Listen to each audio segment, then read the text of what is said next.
1 โมงแล้วเขาเลยนะบางโมงเลยนะมาฮอดมันจะจักโมงแล้วไปกันเด้อพานิกไปเที่ยวกันเด้อจักโมงให้มันพอจักโมงพอสุฟืรุดอันนี้นางวิษญดาตูต้นเขาจะบอกว่าทักษะระยะห่างสมยังแวกว่าเป็นอย่างพอ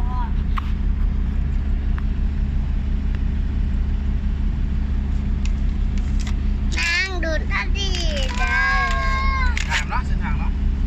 เส้นทางมันจะขึ้นเยอะเนี่ยแม่คัดกินคัดได้กินยังเฮ้ยขับคัดนี่เลยวะจะพอสิบคลิปบังไหมอ่ะอันนี้ก็เป็นทางรถไฟวะหันนี้แม่ทางรถไฟเป็นรถแจ็คก็มีวะนี่เราจะทางรถไฟว้านี่เลยโอ้มีกันนึงแล้วมี2 อันพูดทำน้าพูดแล้วเด้ทำน้าเด้เคยเห็นแล้วรถไฟมีบอกว้าวเห็นเลยเนี่ยเกือบออกแล้วเอาลงเป็นน้ำมือค่อยว่าเนาะมัวเนี่ยทางรถไฟเว้ยรถจะจอดได้ยังมีทางรถไฟแล้วทางขี่สื่อโอเควะรถเป็นยังเสร็จเย็นดิน้ำพูดใส่เลยไปน้ำใส่เลยมาหาหมดมาเอาขนมกันเลยมันบงงามทุกคนเด็กตัวไปเข้ามาอันนี้มาเลยลูกโดยเอามาเลยสินะโบเลนละ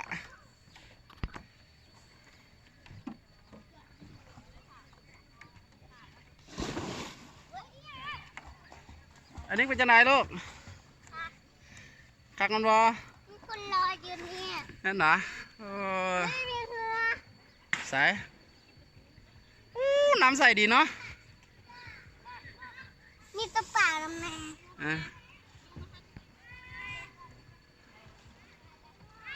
ย่างมาไหม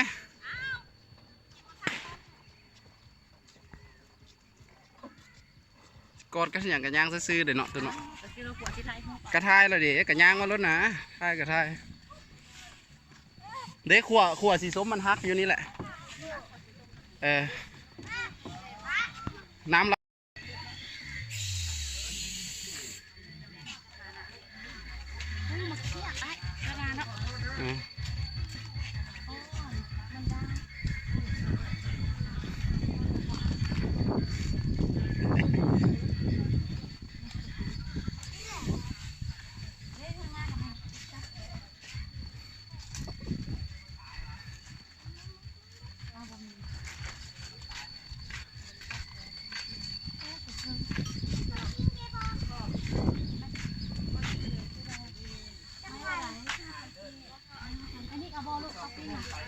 ลูกเบิ้งลูกกันยังกินยังลูกใส่แซ่บวะสีมันลูกโอเคโอ้คือสีนุ่มเนาะนุ่มอันนั้นก็ห้องบนนุ่มแล้วมันแข็งแล้ว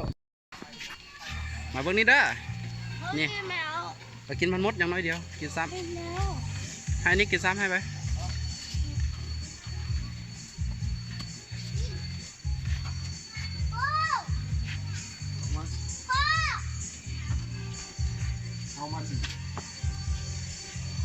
ไม่ใช่สิเก่งไม่ใช่สิขึ้นได้เนาะ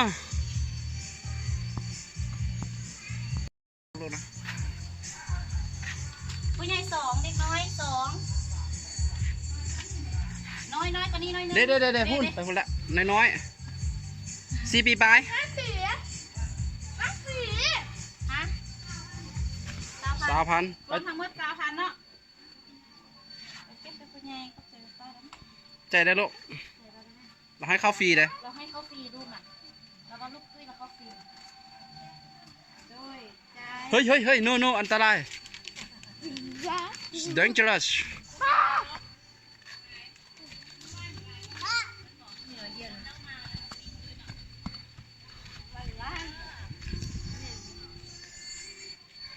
คอยเด้อลูกอันตรายเด้อคอยขึ้นคอยขึ้นบ่ต้องแลนเอ้าไม่ถอยขึ้นได้ถือว่าเก่งเด้อ strong man โอ้โหอันนี้แลนไวนะอันนี้มาเที่ยวทำจังเด้อที่พอถ่ายคลิปเอาเด้อ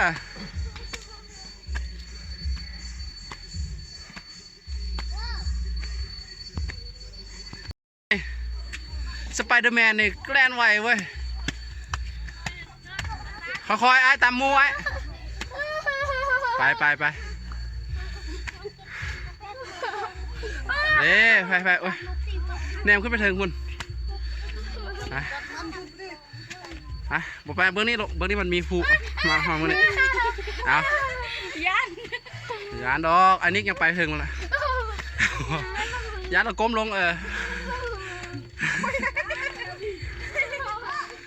ค่อยค่อย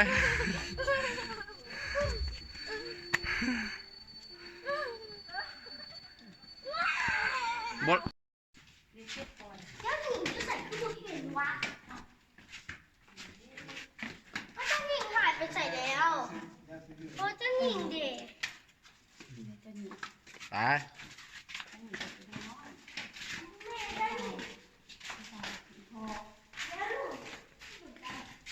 โอ้ยสมัยตะกี้ไปตะกี้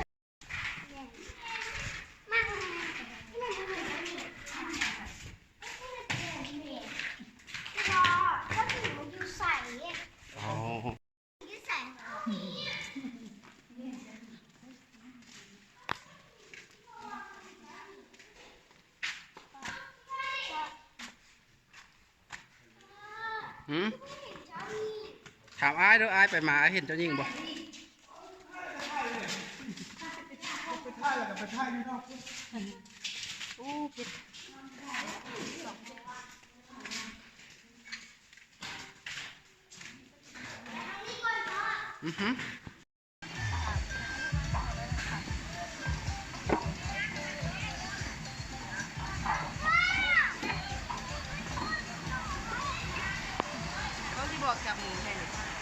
อันนี้อาบเด้อ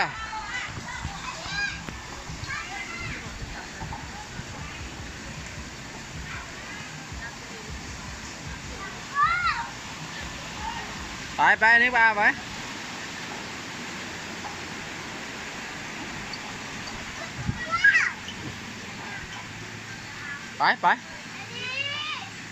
บอกมาเมืองนี้ลูกมาเมืองนี้ก่อน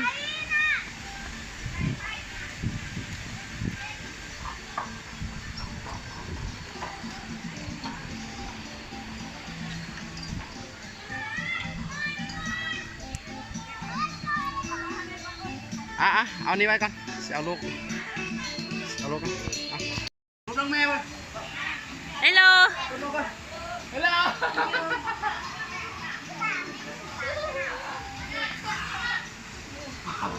อันนี้บอลงอันนี้กี่ยาน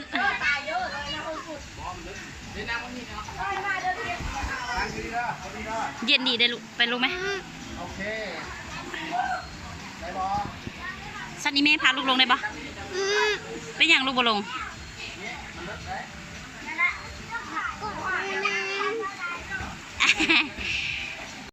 ได้แล้วไอ้นี่ก็เลย1 2 3เบ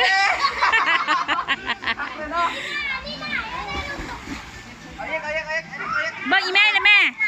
พี่มาดังให้บอลนะได้สิพี่ไม่บอกได้ความยิวเลยครับ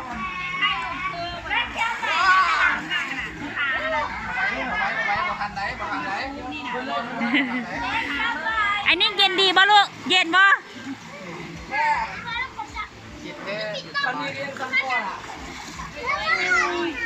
นี่ไง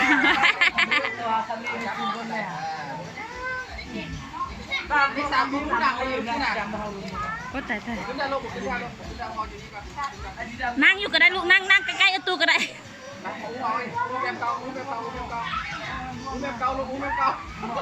อย่าไปส่งอันนี้ก่อนลูกไอ้บอลส่งอันนี้ก่อนเป็นอย่างลูกเป็นอย่างหนาวน้ำเย็นบ่น้ำเย็นให้เลยเบิ่งใจอันนี้สั่นหนาวแล้วคักบ่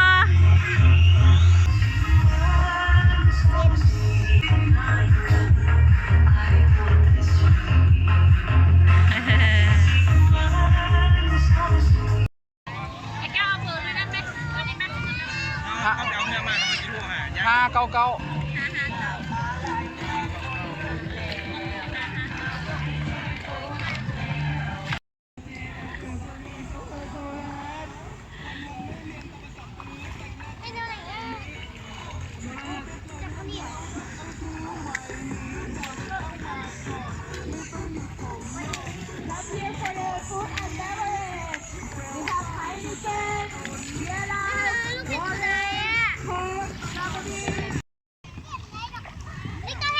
อันนี้เขียนบอ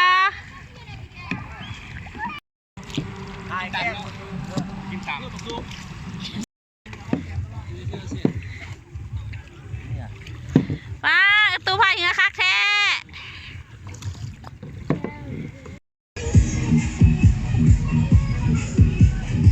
สาว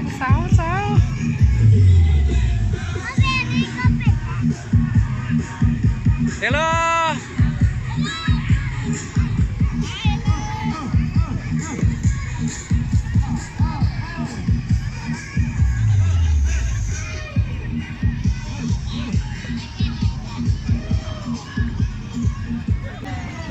บายบายเบบี้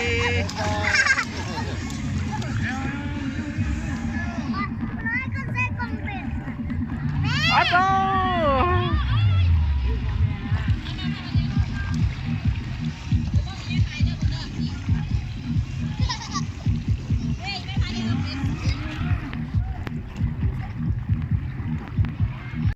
นี่ไงไอ้ทรงหัวเกียน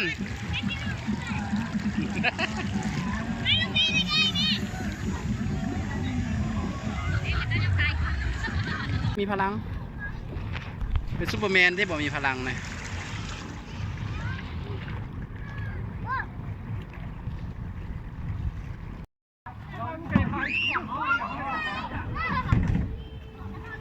ขึ้นมาเลยขึ้นมาเลย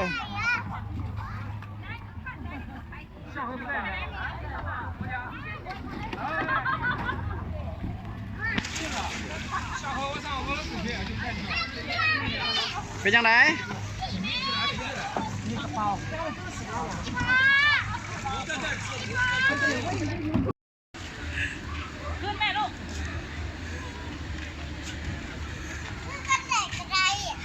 ตุ้ยไก่ขึ้นบ่ได้เบิ่งน้องขึ้นได้ละ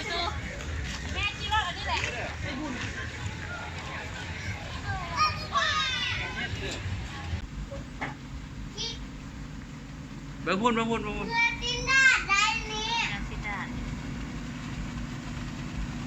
กายไปแล้วบ๊ายบายกับบิดเสล็กหนึ่ง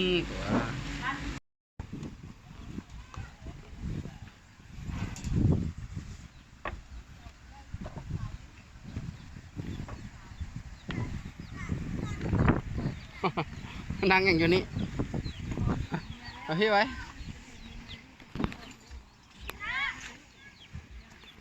ฮัลโหล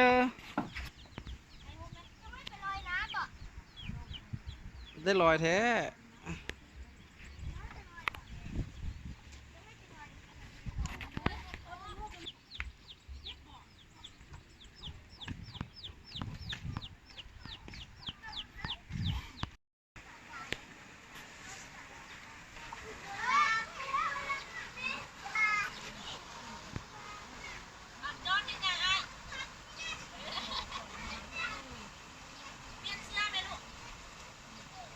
มาหลายเยอะ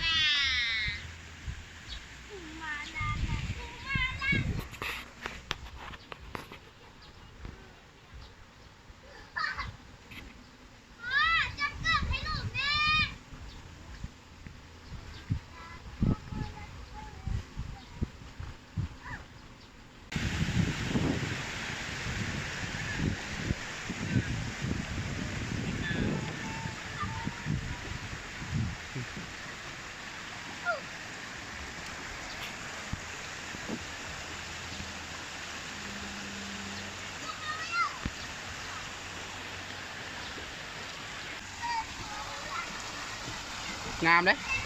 วิวงามเลย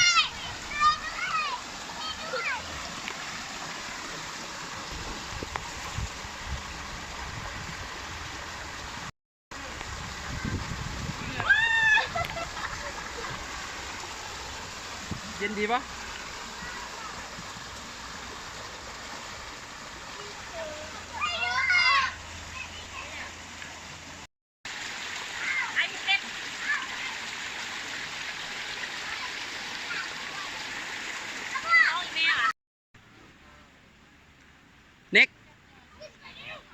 เมื่อ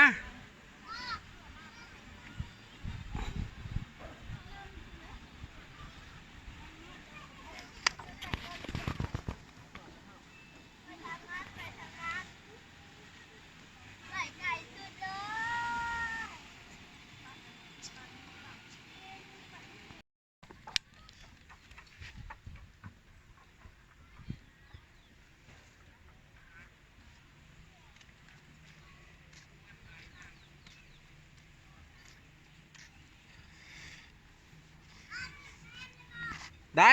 แจ๋วมาโอ้กินกะแลมแซ่บแท้กะแลมแมกนัมพุ่นเอาทายให้โตเบิงป้าเถอะแซ่บบ่ลูก แซ่บ ว่ากินมึงดู แซ่บกระไดมันเป็นขนม นั่นเหรอมันเป็นช็อกโกแลตเหรอ เลย